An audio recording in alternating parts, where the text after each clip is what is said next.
ఎట్లా చేస్తే బాగుంటుందో వర్కౌట్ చేస్తున్నాం.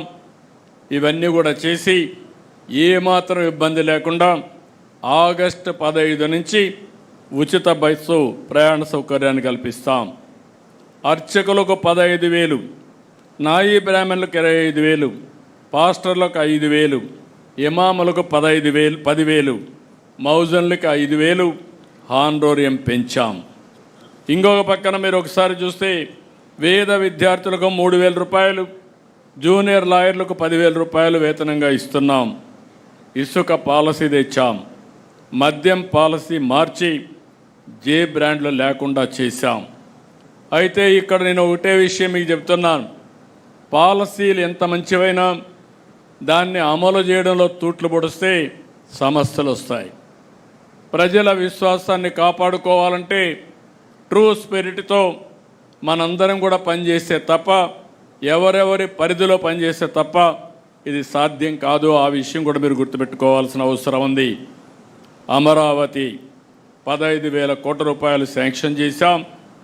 మిగిలిన ఆర్థిక సమస్యలతో సంబంధాలు పెట్టుకుని వాళ్ళందరిది కూడా డబ్బులు తీసుకొచ్చి అన్నీ కూడా పనులన్నీ ట్రాక్లో పెట్టాం. పోలవరం 12,500 కోట్ల రూపాయలు కేంద్రం ఇచ్చింది.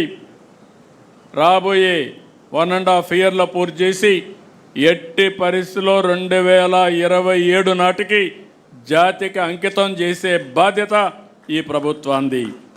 స్టీల్ ప్లాంట్కి 11,400 కోట్ల రూపాయలు ఇచ్చారు.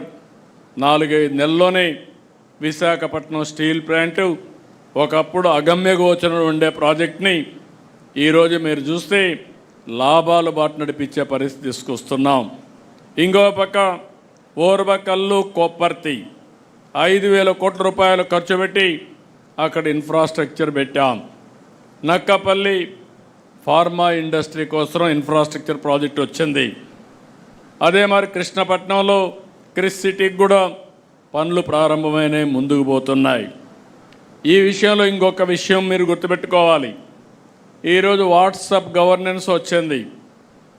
ఐటీ మంత్రి గారు వాట్సాప్ గవర్నెన్స్ తీసుకొచ్చి ఇప్పటికే దగ్గర 500 సర్వీసెస్ ఆన్లైన్లో ఇస్తున్నాం. ఆగస్టు 15 నాటికి 703 సర్వీసులు ఆన్లైన్లో పెట్టి ఎవ్వరు కూడా ఆఫీస్కి వచ్చే పని లేకుండా పూర్తిగా సర్వీస్ అన్నీ ఆన్లైన్లో ఉంటాయి. దీనివల్ల కరప్షన్ చాలా వరకు కంట్రోల్ అవుతుంది. ప్రజలకు కూడా ఎలాంటి ఇబ్బందులు లేకుండా పరిపాలన ఇచ్చే అవకాశం ఉంటుంది. ఇక్కడ మీరు ఒక్కసారి గుర్తుపెట్టుకుంటే, ఎందుకంటే టెక్నాలజీ పెరిగింది. ఆ రోజు నేను హైదరాబాద్లో హైటెక్ సిటీతో ఐటీ ప్రారంభించాం, ప్రమోట్ చేశాం. ఇప్పుడు క్వాంటమ్ వ్యాలీ పెట్టి క్వాంటమ్ కంప్యూటింగ్తో ఆర్టిఫిషియల్ ఇంటెలిజెన్స్కి శ్రీకారం చుట్టాం.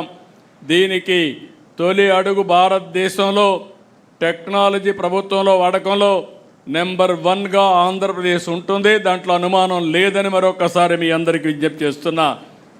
ఇంకో పక్కన చాలామంది సర్వేలు కూడా మీరు ఫాలో అవుతూ ఉంటారు, కన్ఫ్యూజ్ చేస్తూనే ఉంటారు.